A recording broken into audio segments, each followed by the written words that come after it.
자, 안녕하십니까. 2022학년도 수시 의대 면접 특강. 이번 시간에는 건국대학교 글로컬 의예과에 대해서 설명을 좀 드리도록 하겠습니다. 아시는 것처럼 건국대학교 의예과는 올해 첫 선발이죠. 종전까지는 이제 의학전문대학원 체제에서 선발을 하다가 올해 처음으로 이제 의과대학으로 전환을 해서 선발을 하고 있고, 지금 2022학년도 의학전문대학원에서 선발하고 있는 대학이 차의과대학교, 그 다음에 건국대학교 글로컬, 그 다음에 강원대학교인데, 강원대학교는 이제 종료가 되어졌기 때문에 내년도에 선발할 학교는 차의과대학하고 건국대 글로컬 두 개 대학만 선발하게 되고요. 그 다음 연도가 되어지면 차의과대학만 의학전문대학원 체제를 유지하게 되어집니다.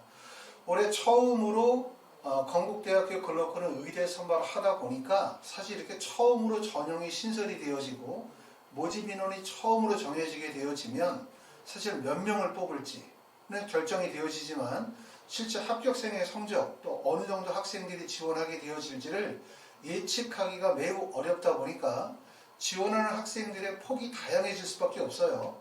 그러니까 예측 불허의 또는 예측하지 못하는 일들이 벌어질 수 있다라고 볼 수 있고, 경쟁률은 그렇게 예측보다는 높진 않았어요. 그렇죠? 물론 지역인재 전형보다는 코지토 자기 추천 전형의 지원 경쟁률이 높긴 했지만 예상보다 경쟁률이 높지 않았다. 그 이유는 1단계 배수가 높지 않다는 점, 두 번째는 수능 최저 학력 기준이 비교적 높은 구간이었다는 점, 이런 점들이 작용이 되어지지 않았나 생각이 되어집니다. 전형별 특징을 보게 되어지면 학생부 종합 코지토 자기 추천 전형은 12명을 선발하게 되어지는데, 지원 자격이 국내 고등학교 졸업 또는 졸업 예정자, 법령에 의하여 동등 이상의 학력이 있다고 인정이 되는 자라고 하기 때문에 국내 고등학교 졸업자 또는 졸업 예정자, 해외 고등학교 졸업자나 검정고시 출신자 모두가 지원할 수 있는 전형으로 지원 자격에 대한 제한 조건은 없어요. 특이한 점은 아까도 말씀드렸지만 1단계의 배수가 3배수라는 점, 배수가 높지 않아요. 우리가 일반적으로 생각할 때는 지금 보시면 수능 최저 학력 기준이 세계 영역 등급 합의 4, 그리고 과탐 같은 경우는 두 과목의 평균에 소수점 이하는 절사예요. 물론 아주 높은 수능 최저 학력 기준은 아니지만 비교적 수능 최저 학력 기준이 높은 기간이라고 생각이 되어질 수 있고, 이동률이 많이 발생이 되어질 수 있는 대학의 구간이라고 생각할 수 있어요.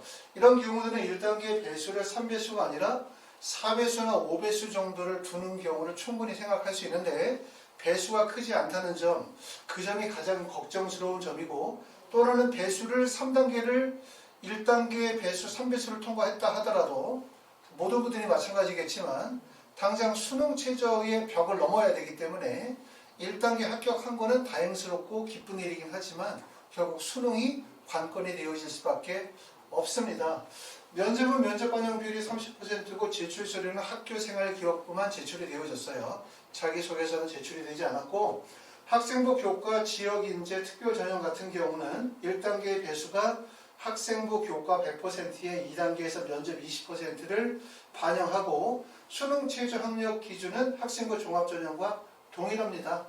자, 학생부 종합전형은 1단계 합격자 발표가 11월 11일에 1단계 발표가 났고, 그러고 난 다음에 11월 28일에 면접을 진행하게 되어지는데 비교적 좀 조심스러우신 것 같아요. 1단계를 합격을 해서 면접 수업을 예약하신 분들도 아무래도 1단계 배수가 3배수 통과된 건 다행인데, 말씀드렸던 것처럼 수능 최저가 그렇게 만만하지 않다 보니까 많은 분들이 가장 걱정하시는 게 수능 시험을 잘 봐야 될 텐데, 수능 최저를 꼭 통과해야 할 텐데, 이 점에 초점을 많이 맞추고 계시기 때문에 아무래도 모든 분들이 수능에 관심을 가지고 긴장을 하실 거라고 생각이 되어집니다.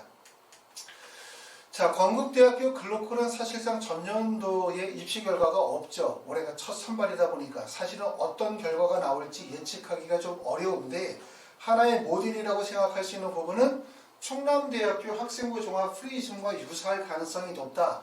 이 점에 대해서 그전에도 말씀을 드렸는데, 그 이유는 충남대학교 학생부 종합 프리즘을 보시면 1단계 배수가 2에서 3배수이기 때문에 배수가 크지 않다는 점, 이게 하나의 특징이고, 학생부 종합전형임에도 불구하고 실질적으로 합격생들의 1단계 합격자의 교과 성적을 보게 되어지면 교과 성적 평균이 1.21이나 1.13이나 1.2 이 정도가 되기 때문에 사실상 학생부 종합전형이라 하더라도 학생부 교과 성적이 매우 높은 구간이죠. 그렇기 때문에 이런 것들은 학생부 종합이지만 사실상 학생부 교과와 다르지 않다 라고 말씀을 드렸어요.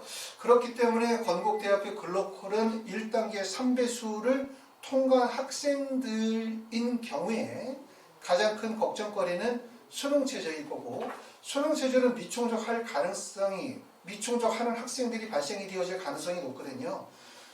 충남대학교 학생부 종합전형에서도 보시게 되어지면 2019년, 2020년, 2021년도에 모집인원은 동일하게 19명이었는데 최종 등록 인원을 보게 되어지면 2019년도에 11명, 그 다음에 9명, 10명이기 때문에 미충족 인원의 비율, 다시 말해서 수시에서 정시로 이월되어진 학생의 숫자가 상당히 많음을 알 수 있어요. 많음은. 그 이유가 결국은 뭐냐면 1단계의 배수가 크지 않다는 점, 그리고 수능 최저 학력 기준이 비교적 높은 구간에 해당이 된다는 점, 따라서 거기에 따라서 수능 최저를 미충족하는 학생들이 발생이 되어질 가능성이 높다. 결과적으로 건국대학교 글로컬도 마찬가지로 올해 수능 최저 미충족으로 인해서 수시에서 정시로 이월이 되어진 학생들의 비율이 일정 정도, 최소한 30% 정도의 인원이 되어질 가능성이 높다. 이렇게 보실 수가 있어요. 그렇기 때문에 건국대학교 글로컬의 코지토 전형이나 아니면 학생부 교과 전형의 1단계를 합격하신 분들은 수능 잘 보시고 수능 최저 충족하셔서 반드시 합격하시기를 바라고, 그만큼 수능 최저를 충족했다라고 하는 것은 합격할 가능성이 그만큼 높아진다 라고도 말씀을 드릴 수가 있겠죠. 결국은 뭐냐면 1단계 배수가 적고 전년도에 충남대학교 학생부 종합 프리즘 전형을 봤었을 때는 최종 등록자의 비율이 높지 않다. 결과적으로 건국대학교 글로컬이 유사할 가능성이 높다고 본다면 결국은 건국대 글로컬도 수시에서 정시로 2월 되어지는 2월의 인원이 일정 정도 발생이 되어질 가능성이 있다 라고 생각된다면 결국은 뭐냐면 1단계 통과하시고 수능 체제를 충족한다면 그만큼 합격할 가능성이 높아질 수 있다. 이렇게 보실 수가 있습니다. 자, 건국대학교 면접은 비교적 면접의 난이도가 높은 구간이라고 말씀을 드릴 수가 있어요. 학생부 종합전형임에도 불구하고 지금 보시는 것처럼 학생부 종합 코지토 자기추천 전형 같은 경우는 자, 면접 대상자 1인을 대상으로 해서 고사실별 10분간 총 40분간 면접을 진행하는 MMI 형식의 면접을 진행을 하게 되어집니다.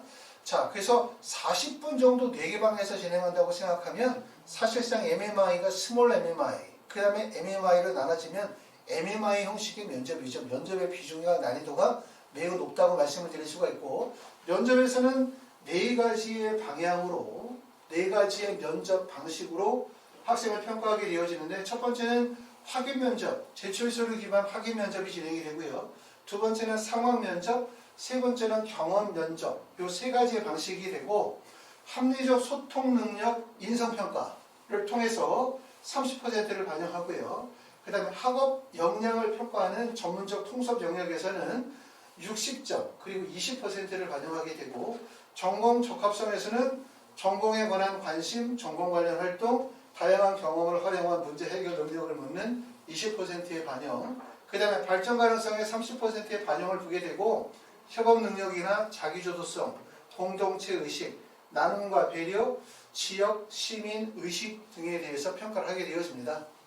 결국은 10분간 4개 방에서 진행하게 되어지면 학생이 제출한 서류가 있겠죠.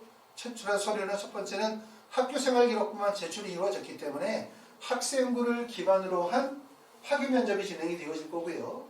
그 다음에 상황 면접이 대부분 A, B 2가지 형태로 진행이 되는 경우들이 많아요. 상황 면접 안에 또 전공에 대한 면접이 진행이 되기 때문에 상황 면접 A와 B로 나눠서 일반 상황 면접과 그 다음에 전공과 관련이 되어진 상황 면접이 제시가 되어지고, 그 다음에 마지막으로는 경험 면접이라고 해서 4가지의 형태의 면접의 방식을 진행을 하게 되어집니다.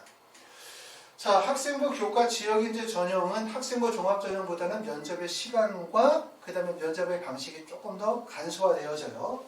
자, 면접은 고사실별 8분이며 총 24분 내로 진행이 되어지니까 3개의 방에서 진행이 된다고 보실 수가 있고요. 그리고 면접은 상황 면접과 경험의 면접의 형식으로 면접이 진행이 되어집니다. 자, 지원에는 보시게 되어지면 자기추천 전형과 학생부 교과 전형 동일하게 면접 선발 인원은 12명으로 동일하지만 경쟁률의 차이는 학생부 교과 지역인재 전형은 12명 모집에 113명이 지원해서 9.41의 1의 경쟁률이고요. 학생부 종합 전형은 12명 선발에 280명이 지원해서 23.33대 1의 경쟁률을 보여주고 있습니다.